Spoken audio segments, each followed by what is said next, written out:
एकनाथ शिंदे साहब आप आगे बढ़ो।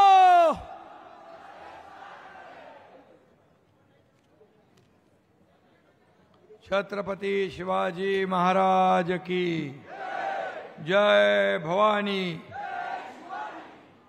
इकडे वॅडेश्वर आहेत, त्यांच्या पायाशी नतमस्तक होतो। नवस बोलले की नाही तुम्ही? दुर्गा देवीला कौल लावला की नाही? कारण गुहागर मध्ये यावेळी गेम बदलायचं आहे ना आपल्याला, पक्का नव्या बिडूचं नवं राज्य आणायचं ना। आणि मी हे म्हणत नाही, माझं म्हणणं नाही, इथल्या मतदारांचं म्हणणं आहे। या लोकांनी ठरवलंय परिवर्तन घडवायचं आहे, चांगला उमेदवार निवडून द्यायचा आहे।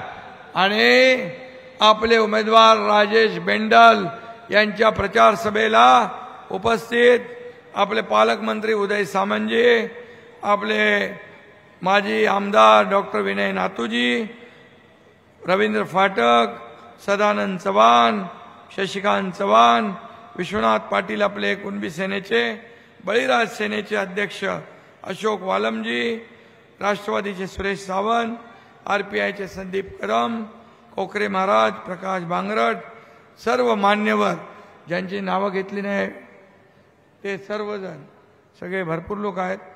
आणि मान्यवर व्यासपीठ आणि मोठ्या संख्येने उपस्थित माझ्या लाडक्या बहिणी मोठ्या संख्येने आहेत। त्या लाडक्या बहिणींचं मी स्वागत करतो। लाडके भाऊ आहे त्यांचंही स्वागत करतो।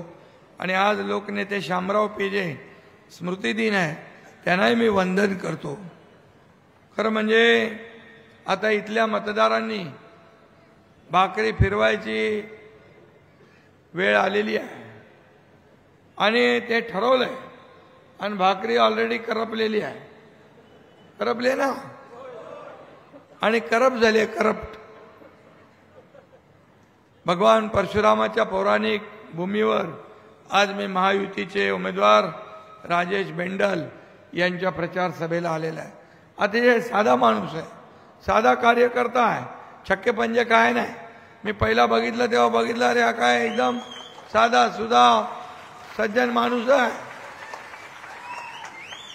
आता सज्जन माणूस दिलाय, दुर्जनाच्या माती आणू काठी आणि सज्जनाच्या हाती देवो धनुष्यबाण, भगव्या झेंड्याची काठी।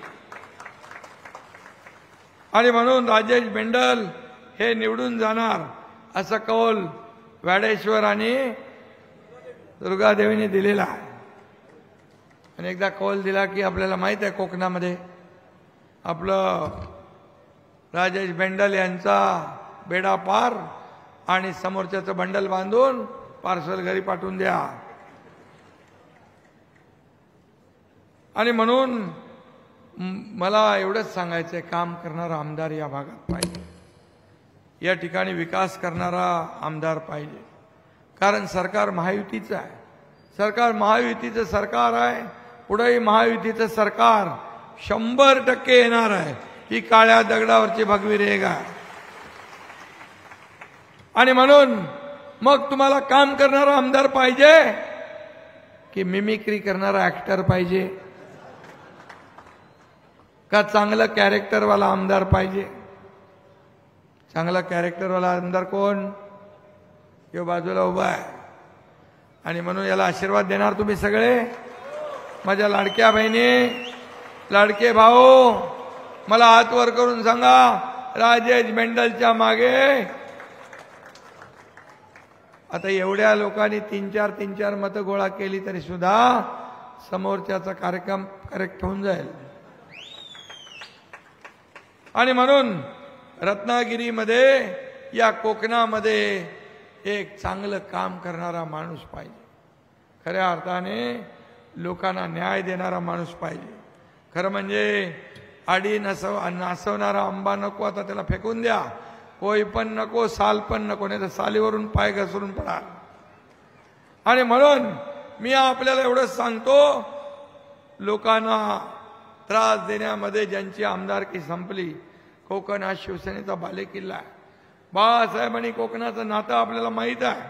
कोकण हे शिवसेनेचं हृदय आहे, शिवसेनेचा श्वास आहे, शिवसेनेचा अभिमान आहे, मान सन्मान आहे. आणि शिवसेना, भाजपा, अजितदादा राष्ट्रवादी, RPI आणि बळीराजा सेना या महायुतीचे उमेदवार म्हणून राजेश बेंडल तुम्हाला दिलेले आहेत.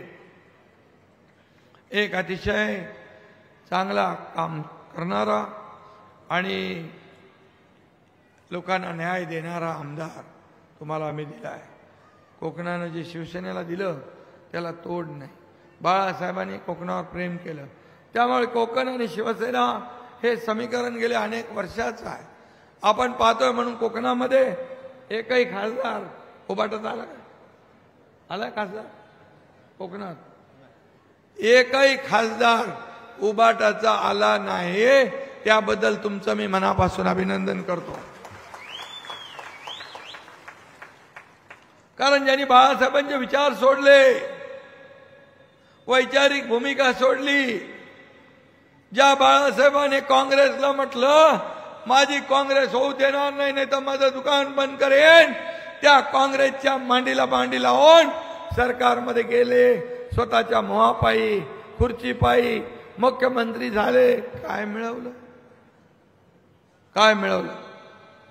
आणि या एकनाथ शिंदेने जे शिवसेना तो धनुष्यबाण काँग्रेसच्या दावणीला बांधला, त्या एकनाथ शिंदेने तो सोडवला. शिवसेना वाचवली, धनुष्यबाण वाचवला. या महाराष्ट्रातल्या जनतेच्या मनातलं सरकार आणलं. नातूसाहेब इथं आहे, युती झाली, शिवसेना भाजप युती. लोकांनी मतं दिली शिवसेना भाजप युतीला. एकीकडे बाळासाहेबांचा फोटो, दुसरीकडे प्रधानमंत्र्यांचा फोटो लावून मतं घेतली. सरकार कुणाबरोबर यायला पाहिजे होतं? सरकार कुणाचं बनवायला पाहिजे होतं? शिवसेना भाजपा युतीचं. दुर्दैवाने असंघाशी संघ केला, अनैसर्गिक आघाडी केली आणि ज्यांनी बाळासाहेबांना शिव्या घातल्या, जे बाळासाहेबांच्या विरुद्ध अपशब्द काढले, त्यांच्याबरोबर तुम्ही जाऊन बसलात. हे दुर्दैव आहे, ही शोकांतिका आहे.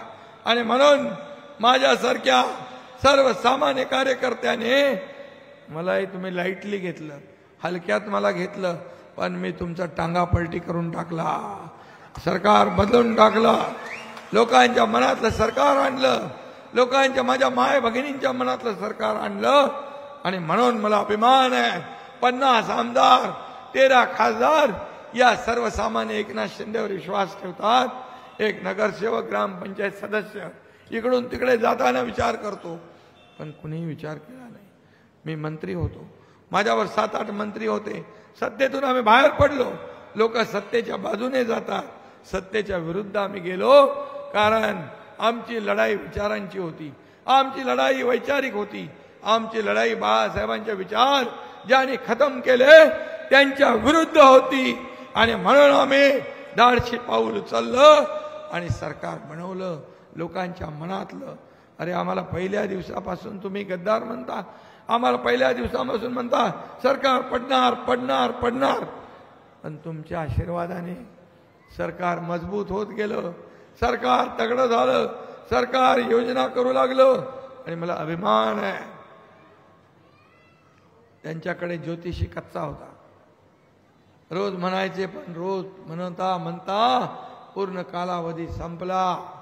आणि कालावधी संपला आणि नुसता संपला नाही, तुम्ही 2.5 वर्ष या राज्याची वाट लावली, या राज्याचं वाटोळं केलं, या राज्याला अधोगतीकडे नेले, सगळे प्रकल्प बंद पाडले. तुम्ही मेट्रो बंद पाडली, समृद्धी बंद पाडला, जलयुक्त शिवार योजना बंद पाडली, कोकणातले अनेक प्रकल्प बंद पाडले. आता म्हणतात आमची सत्ता आल्यावर आम्ही हे बंद करू, आम्ही ते बंद करू. अरे चालू तर काय करणार ते तर सांगा. सरकारचं काम काय असतं? योजना चालू करणं, विकास करणं, प्रकल्प पुढे नेणं. आमचं सरकार, आपलं सरकार आलं, सर्वसामान्यांचं सगळे स्पीड ब्रेकर आम्ही काढून टाकले, सगळे खोडे घातलेले आम्ही काढून टाकले. आणि योजनांना चालना दिली, प्रकल्पांना चालना दिली.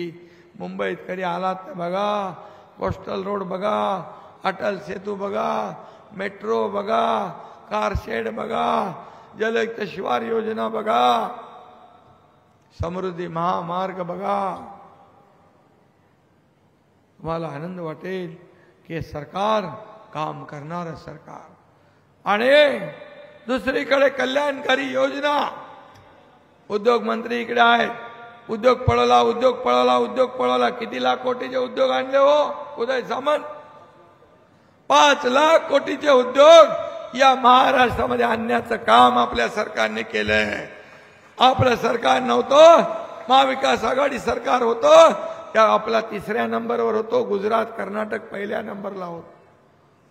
देवेंद्रजी आणि आम्ही शपथ घेतली, पहिल्या 6 महिन्यात पुन्हा महाराष्ट्र नंबर 1 ला आम्ही आणला. महाराष्ट्रात उद्योग येऊ लागले, इंडस्ट्री फ्रेंडली स्टेट झालं. आता उद्योगाचं फेवरेट डेस्टिनेशन झालंय. उद्योग येऊ लागले. कोका कोला कंपनी येत नव्हती, त्याला बोलवलं जात होतं, इकडे या भेटा, इकडे या भेटा. अरे कशाला? पैसे मागायला? अरे मला काय मिळाले यापेक्षा माझ्या या कोकणातल्या लोकांना काय मिळणार हे बघणारं राज्यकर्ते पाहिजे. कोका कोला आपण चालू केली. रामदास कदम आणि योगेश कदम, उदय सामंत पुढाकार घेतला आणि कोका कोला सुरू केली. कोका कोला कंपनी मला म्हणतो असा मुख्यमंत्री मिळाला तर मी यापेक्षा 10 पट आम्ही इन्व्हेस्टमेंट करायला तयार आहे, 10 पट गुंतवणूक करायला तयार आहे. कारण मी सांगितलं कुणालाही काही कुठेही द्यायचे पैशाची गरज नाही. तुला जेवढं इन्व्हेस्टमेंट करायचं आहे तुझ्या धंद्यामध्ये कर. आज तुम्हाला मी सांगतो, एकूण परदेशी गुंतवणुकीच्या 52% गुंतवणूक एकट्या महाराष्ट्रामध्ये झाली. एकट्या महाराष्ट्रात. जीडीपी मध्ये आपण नंबर 1 आहोत, स्टार्टअप मध्ये नंबर आहोत, आपण उद्योगात नंबर 1 आहोत, आपण पायाभूत सुविधामध्ये नंबर 1 आहोत. हे कसं झालं? माझं काय माझं काय माझं काय बघत बसलो असतो तर हे उद्योग आले नसते. आणि म्हणून जे उद्योग गेले ते त्यांच्यामुळे गेले. त्यांना सहकार्य मिळालं नाही आणि आपल्यावर खापर फोडण्याचं काम करतायत. माझं चॅलेंज आहे, तुमच्या 2.5 वर्षात तुम्ही काय केलंय ते दाखवा. तुम्ही किती उद्योग आणले ते दाखवा. आणि हा एकनाथ शिंदे 2-2.25 वर्षात किती उद्योग आणले आणि किती सुरू झाले याचा हिशोब द्यायला तयार आहे. हिशोब द्यायला तयार आहे. होऊन जाऊ द्या दूध का दूध, पाणी का पाणी. कळू द्या जनतेला सत्य काय आहे. म्हणून माझ्या लाडक्या बहिणींच्या योजना आम्ही चालू केल्या. का चालू करायची नाही? लगेच पोटदुखी सुरू झाली. म्हणाली खोटी योजना आहे, ही फसवी योजना आहे, पैसे येणार नाहीत, फक्त निवडणुकाची घोषणा आहे. जसे 2 हप्ते तुमच्या खात्यात आम्ही पहिले टाकले, लगेच विरोधक म्हणू लागले लवकर लवकर काढा, लवकर लवकर काढा, सरकार काढून घेईल. अरे काय म्हणावं, हसावी की रडावं? अरे सरकार देणार आहे, हे घेणार नाही. हे देना बँक आहे, लेना बँक नाही.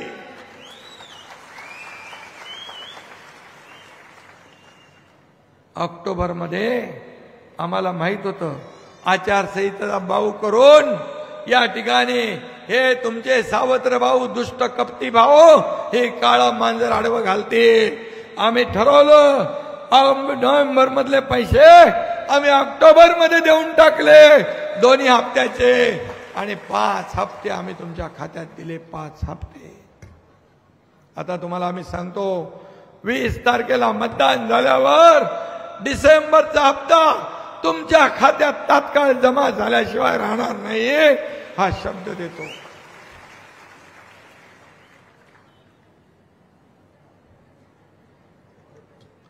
आणि हे हप्ते घेणारं सरकार नाही, हप्ते घेऊन जेलमध्ये जाणारं सरकार नाही. हे हप्ते माझ्या लाडक्या बहिणींच्या खात्यात हप्ते भरणार सरकार आहे, भरणार. हा फरक आहे. उद्योग गेले पळून. यामुळे सगळ्याला विरोध. पहिलं बारसू रिफायनरीला कोणी परवानगी दिली? उबाटाने. त्यांचं पत्र आहे केंद्र सरकारला लिहिलेलं. आणि स्थानिकांना रिफायनरी नको असेल तर आमचं सरकार कुठलीही जबरदस्ती करणार नाही. आम्ही विकासाचे मारेकरी नाही. आम्ही सर्वसामान्य लोकांवर जोर जबरदस्ती करणारे नाही. समृद्धी महामार्ग आम्ही केला. त्यावेळेस काही लोकांनी विरोध केला. आम्ही थांबलो. त्यांना म्हणालो तुमच्या मर्जीशिवाय आम्ही पुढे जाणार नाही. आणि आज तुम्हाला मी सांगतो समृद्धी महामार्ग 15 तास, 18 तास, 20 तास लागत होते. 6 तासात नागपूरमधला माणूस मुंबईत पोहोचतोय. हा फरक आहे. आता तुम्हाला मुंबई सिंधुदुर्ग ऍक्सेस कंट्रोल रस्ता करायचा आहे, सुपरफास्ट. आणि कोकणाचा विकास करायचा आहे. आम्ही जे बोलतो ते करून दाखवतो. माझ्या लाडक्या बहिणीने एवढंच सांगतो. आता काय म्हणायला लागले? म्हणाले ज्यांनी ही योजना केली त्या योजना करणाऱ्यांना त्याची चौकशी करणार आणि 10 दिवस थांबा, एकनाथ शिंदेला जेलमध्ये टाकणार. अरे तुमच्या पोकळ घोषणाला मी घाबरत नाही, पोकळ धमक्यांना. अरे एकनाथ शिंदे संघर्षातून आलाय, आंदोलनातून आलाय, जेल भोगून आलाय. कुणाला जेलची धमकी देता? आणि माझ्या बहिणींनी तुमचा सत्तेचा मार्ग बंद केलेला आहे. सत्तेत येण्याचा विचार सोडून टाका. मुंगेरी लाल की हसेन सपने काढून टाका डोक्यातून. आणि जर माझ्या लाडक्या बहिणींच्या योजनांसाठी, लाडक्या भावांच्या योजना, प्रशिक्षण भत्त्याची योजना, शेतकऱ्यांची योजना, मुलींच्या शिक्षणाची योजना, यासाठी मी दोषी असेन तर हा एकनाथ शिंदे एकदा नाही 100दा जेलमध्ये जायला तयार आहे. माझ्या लाडक्या बहिणी, लाडक्या भावा, जनतेसाठी. आम्ही कोल्हापूरला महायुतीचा वचननामा जाहीर केला. 10 सूत्री. ये तो टेलर है, पिक्चर अभी बाकी है. याच्यामध्ये आपला पहिली योजना आहे. माझ्या लाडक्या बहिणींना 1500 वरून 2100 रुपये देण्याचा निर्णय आम्ही घेतला. कारण मी म्हणालो होतो माझ्या लाडक्या बहिणींना फक्त 1500 वर आम्ही ठेवणार नाही, आम्ही वाढवणार. जशी तुम्ही ताकद द्याल, आशीर्वाद द्याल, ही ताकद वाढत जाईल. कारण आम्हाला तुमच्या लाडक्या बहिणींना लखपती झालेलं बघायचं आहे, लखपती झालेलं. दुसरी योजना, शेतकऱ्यांना कर्ज माफ करण्याचा निर्णय आम्ही घेतला. 12,000 रुपये, मोदी साहेब 6,000, आपण 6,000, 12 देत होतो, त्याच्या आता 15,000 रुपये करण्याचा निर्णय आपण घेतला. या राज्यामध्ये कोणी उपाशी झोपणार नाही. रोटी, कपडा, मकान देण्याचा निर्णय आपण घेतलाय सर्वसामान्य माणसासाठी. आणि वृद्ध ज्येष्ठ लोक आहेत त्यांची पेन्शन योजना 1500 वरून 2100 करण्याचा निर्णय आम्ही घेतलाय. वयोश्री योजना 3000 डीबीटी खात्यामध्ये डायरेक्ट जमा करण्याचा निर्णय आम्ही घेतलाय. जीवनावश्यक वस्तूंचा भाव जसं बाळासाहेबांनी 1995ला स्थिर ठेवले होते, तसेच या 5 वर्षात स्थिर ठेवण्याचा निर्णय आपल्या महायुती सरकारने घेतलाय. 25 लाख रोजगार, उद्योगमंत्री इकडे आहेत, 25 लाख रोजगार निर्णय देण्याचा निर्णय आम्ही घेतला. आणि 10 लाख मुलांना प्रशिक्षण भत्ता 10,000 देण्याचाही निर्णय आम्ही घेतला. हे सरकारचं काम आहे. हे सर्वसामान्य सरकार. 45 गावात पानंद रस्ते बांधण्याचा निर्णय घेतलाय. अंगणवाडी आशा सेविकांना 15,000 रुपये देण्याचा निर्णय घेतलाय आणि शेतकऱ्यांना 7.5 HP ची मोटर वापरून पंपाने शेती करणारे शेतकरी यांना वीज बिल पूर्णपणे माफ करण्याचा निर्णय आपल्या सरकारने घेतला आणि घरगुती वापर आपण जे वापर करता लाईटचं बिल या बिलामध्ये 30% सवलत देण्याचा निर्णय आपण घेतला। हे फक्त खोटे घोषणा नाही, ह्या योजना ज्या आम्ही बोललो त्या करून दाखवल्या आणि आता ज्या वचननामे आहे तेही करून दाखवणार। आम्ही खोटं आश्वासन देत नाही, कुणाला फसवत नाही। नाहीतर काँग्रेस प्रत्येक इलेक्शनला त्यांचे प्रमुख सांगतात खटाखट देतो, इलेक्शन झाल्यावर हात वरती करतात, पैसे नहीं, प्रधानमंत्री के पास मांगो। और प्रधानमंत्री के पास मांगो काय घोषणा तुम्ही करायच्या आणि प्रधानमंत्र्यांनी द्यायच्या, पण आम्ही त्याच्या विरुद्ध पटापट माझ्या लाडक्या बहिणींच्या खात्यात पैसे जमा करून मोकळे झालो। आम्हाला म्हणाले कुठून पैसे आणणार, आता तुम्ही 3,000 रुपये खोटी घोषणा केली आहे, तुम्ही काय आभाळातून पाऊस पडणार आहे, तुम्हाला द्यायचे नाहीत, तुम्हाला माहित आहे सरकार येणार नाही, महायुतीचं सरकार येणार, ही काळ्या दगडावरची भगवी रेघ आहे। संपूर्ण महाराष्ट्रात मी फिरतोय, माझ्या लाडक्या बहिणी, लाडके भाऊ, लाडके शेतकरी, लाडकी ज्येष्ठ मंडळी, लाडका कामगार वाट बघतोय 20 तारखेची, वाट बघतोय 20 तारखेची, कधी 20 तारीख येते आणि महायुतीला मतदान कसं करतोय याची वाट बघतोय। लाडक्या बहिणींना मी विचारतो, हे म्हणतात मला एक चिठपत्रही आलंय का लाडक्या बहिणीला म्हणाले सुरक्षित बहीण द्या, आम्ही सुरक्षित बहीण देणार म्हणतात, कोण? महाविकास आघाडी। अरे बदलापूरमध्ये त्या चिमुरडीवर बलात्कार केला, त्या हैवान नराधम त्याला म्हणाले रेल्वे बंद केली, म्हणाले त्यांना आला इथं आणा, फाशी द्या। त्याला पकडल्यानंतर त्याला चौकशीला नेत होते, त्याच्या बायकोनी पण येऊन स्टेटमेंट दिलं, हा हैवान आहे, हा माणूस नाही, माणुसकीच्या नावावर कलंक आहे, हा नराधम आहे, याला फाशी द्या, पण त्याच्या बायकोचं स्टेटमेंट आहे।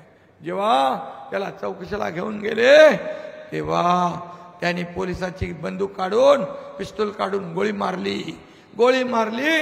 पोलिसांनी बरोबर केलं काम, त्यांनी गोळी मारल्यावर त्या पोलिसांनी त्याला गोळी मारली, गोळी मारायला पाहिजे होती की नाही, गोळी मारली ते बरोबर केलं। आता हे काय म्हणतात की त्याची बाजू घ्यायला लागले, पोलिसांनी असं कसं केलं, पोलिसांनी त्याला गोळी का मारली? अरे म्हणजे जर मारली नसती तर म्हणाले असते तुमच्या बंदुका काही शोसाठी ठेवल्या, म्हणजे इकडून पण बोल तिकडून पण वाजव। पण मी तुम्हाला सांगतो, आपल्या महाराष्ट्रात मुलींचं रक्षण करण्यासाठी आम्ही आता पोलीस दलात 25,000 महिला पोलिसांची भरती करतोय आणि जो नराधम, जो हैवान माझ्या लाडक्या बहिणीकडे वाकड्या नजरेने पाहिल, अन्याय अत्याचार करेल, त्याला फाशीची शिक्षा दिल्याशिवाय सरकार स्वस्थ बसणार नाही। हे सरकारचं काम आहे। छत्रपतींच्या महाराष्ट्रात कोणी हे आमच्या मुली बाळींवर वाकड्या नजरेने पाहता कामा नये, हे काम आमचं आहे। आणि म्हणून मी आपल्याला एवढंच सांगतो की हा राजेश बेंडल यांनी शून्यातून विश्व निर्माण केलंय। खरं म्हणजे या ठिकाणी विनयजी नातू यांच्यासारख्या अनुभवी आणि जाणत्या नेतृत्वाने राजेशला आशीर्वाद दिला। विनय नातूजी, तुमचं मनापासून मी अभिनंदन करतो, मनापासून धन्यवाद देतो। नातू साहेबांकडे एक विकासाची दृष्टी आहे, त्यांचं आम्हाला नेहमी मार्गदर्शन मिळत राहतंय। एक अनुभवी नेता म्हणून कोकणातले लोक त्यांच्याकडे पाहत आहेत. सगळे एकत्र आले तर दुष्ट शक्तींचा नाश करता येतो. आणि म्हणून आज इथं आपले वालम आहेत, आपले विश्वनाथ पाटील आहेत, सगळे लोक आहेत ज्यांनी ज्यांनी पाठिंबा दिलाय. बळीराजा सेना आहे. सगळ्या लोकांचं मी मनापासून अभिनंदन करतो. खरं म्हणजे नातू साहेबांच्या तुमच्या सहकार्यामुळे हा नगराध्यक्ष झाला होता. बरोबर आहे राजेश, बरोबर आहे. आता पुन्हा ती संधी तुम्हाला हातात आली आहे याला आमदार करण्याची.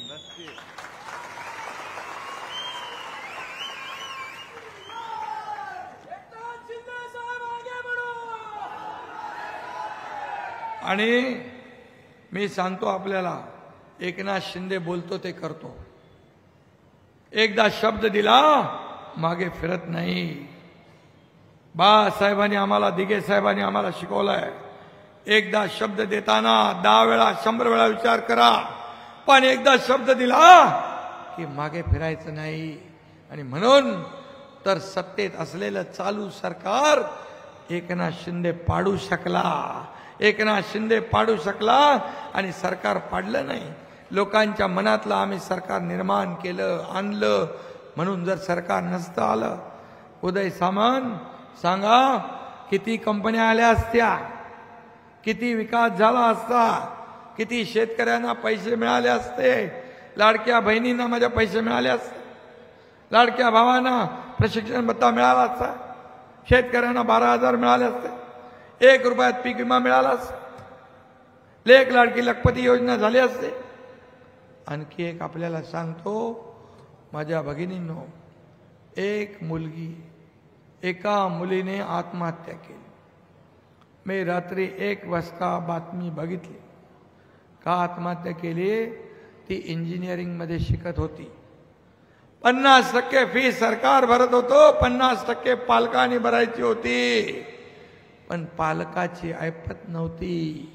पालकावर बोजा नको म्हणून त्या मुलीने आत्महत्या केली. मी त्याच रात्री 2 वाजता चंद्रकांत पाटील आपले मंत्री, त्यांना फोन केला.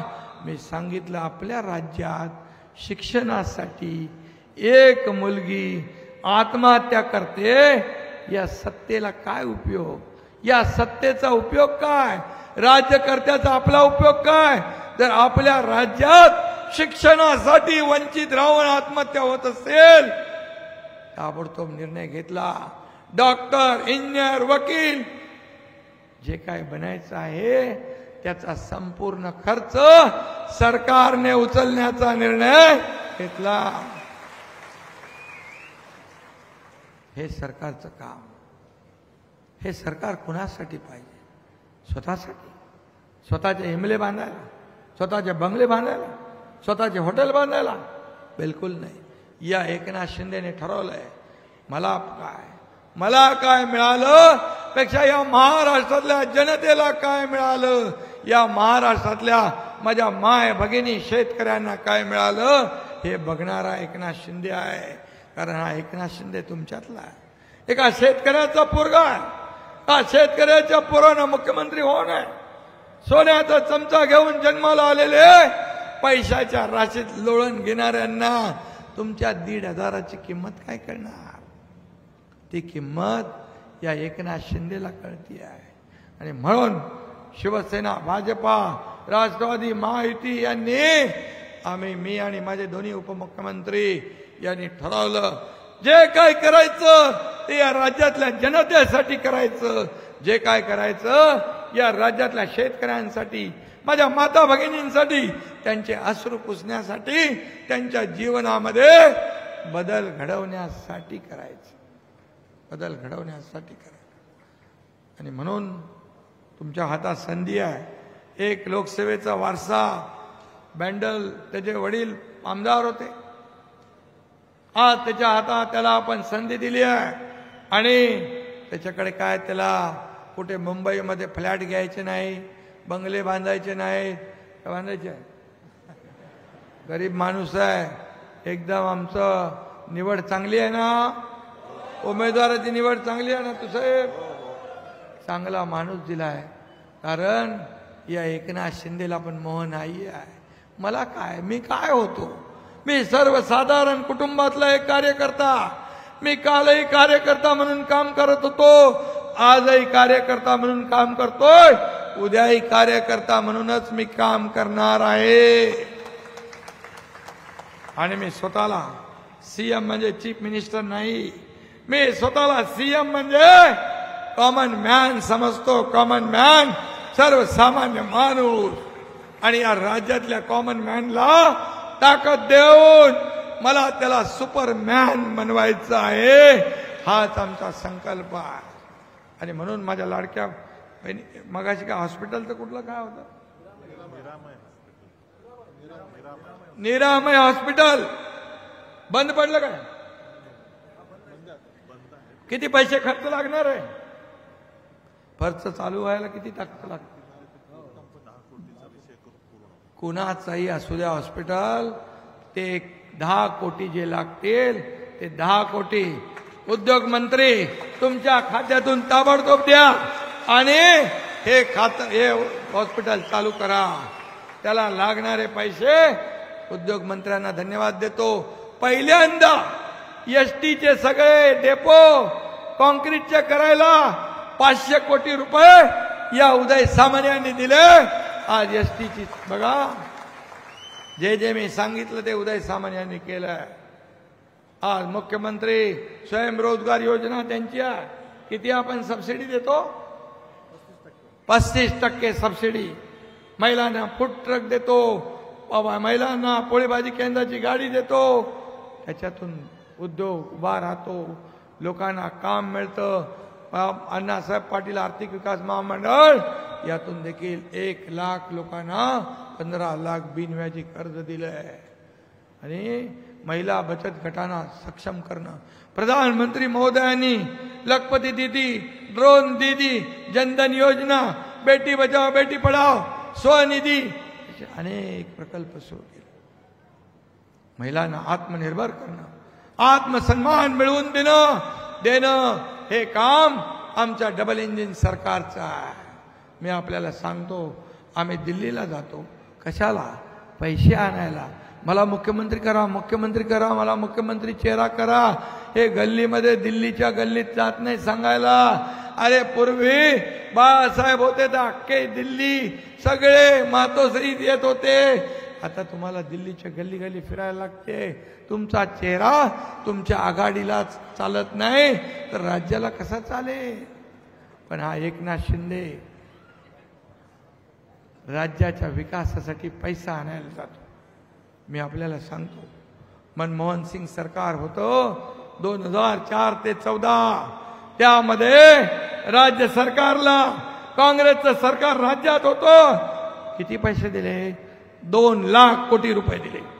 आता मोदी साहेबांच्या काळात 2014 ते 2024 किती पैसे दिले? 10 लाख कोटी. 10 लाख कोटी ही छोटी रक्कम नाही. 2 पट नाही, 3 पट नाही, 5 पट दिली. म्हणून डबल इंजिन सरकार काम करतं.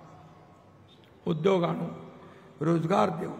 या कोकणाला आता आम्ही कोकणाचा बॅकलॉग भरून काढायला 67 TMC पाणी वाहून गेलंय कोयनेचं, ते आम्ही थांबवणार. त्या ठिकाणी या ठिकाणी बागायती होतील, 12माही पाणी मिळेल. हे आम्ही पुढच्या टप्प्यात घेतोय. कोकण विकास प्राधिकरण नातूसाहेब आपण केलंय.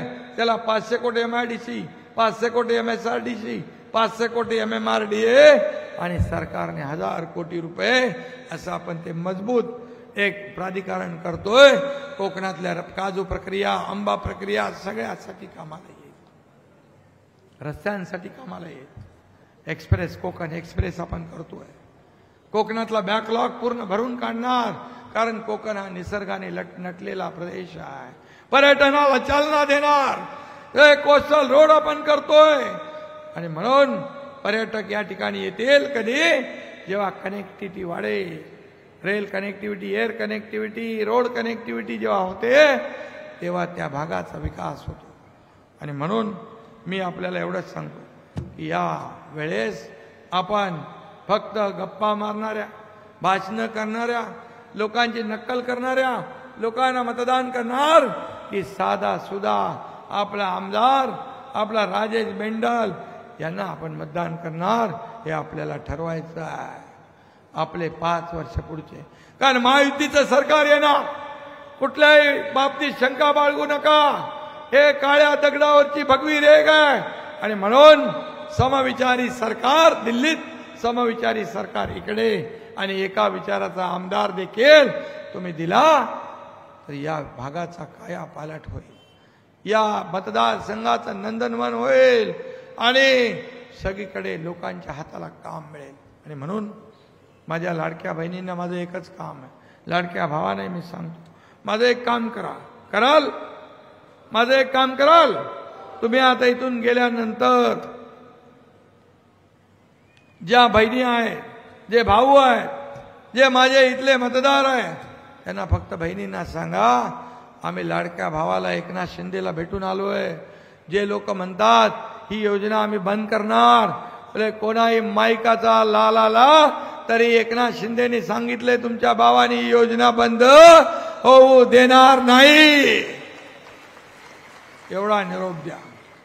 आणि राजेश बेंडलचा विजय म्हणजे माझ्या लाडक्या बहिणीचा विजय, राजेश बेंडलचा विजय म्हणजे माझ्या लाडक्या भावाचा विजय, राजेश बेंडल यांचा विजय म्हणजे लाडक्या शेतकऱ्यांचा विजय, राजेश बेंडल यांचा विजय म्हणजे माझ्या ज्येष्ठांचा विजय, आणि राजेश बेंडल यांचा विजय म्हणजे तुमच्या या लाडक्या भावाचा विजय. आणि योजना करताना आम्ही जात पात धर्म काही बघितला नाही, सर्वांना योजना सुरू ठेवली आहे. सर्व जातीपातीच्या बहिणींना, सर्व जातीपातीच्या भावांना, सर्व जातीपातीच्या शेतकऱ्यांना आम्ही दुजाभाव केला नाही. आणि म्हणून हे सरकार सर्वसामान्यांचं आहे, हे सरकार लोकांचं आहे, हे जनतेचं सरकार आहे आणि जनतेसाठी काम करणारं सरकार आहे. मी सांगतो, माझ्या आयुष्यामध्ये, माझ्या शरीरामध्ये रक्ताचा शेवटचा थेंब असेपर्यंत या महाराष्ट्राची सेवा करण्याचं काम हा एकनाथ शिंदे केल, एवढीच आपल्याला खात्री देतो. आणि राजेश बेंडल यांना आपण प्रचंड मताधिक्याने विजयी करा, मक्तेदारी मोडून काढा आणि सर्वसामान्यांचा सरकार इथं आणा. एवढे लोक, एवढ्या माझ्या लाडक्या बहिणी आणि भाऊ नुसते फिरले, 2-2, 4-4 लोकांना सांगितलं तरी सुद्धा समोरच्याचं डिपॉझिट जप्त झाल्याशिवाय राहणार नाही, अशा प्रकारचं वातावरण या ठिकाणी आहे. आणि म्हणून आपल्याला मी सांगतो, तुम्हाला निधी, या मतदारसंघाला निधी कमी पडू देणार नाही. नातूसाहेब, याचं नंदनवन, या गुहागरचं नंदनवन आपण करू, एवढीच आपल्याला विनंती. पुन्हा एकदा राजेश बेंडल याच्या हातात, एका हातात भगवा झेंडा, दुसऱ्या हातात धनुष्यबाण दिलाय, यांना विजय करा, विजय करा, एवढीच विनंती. धन्यवाद.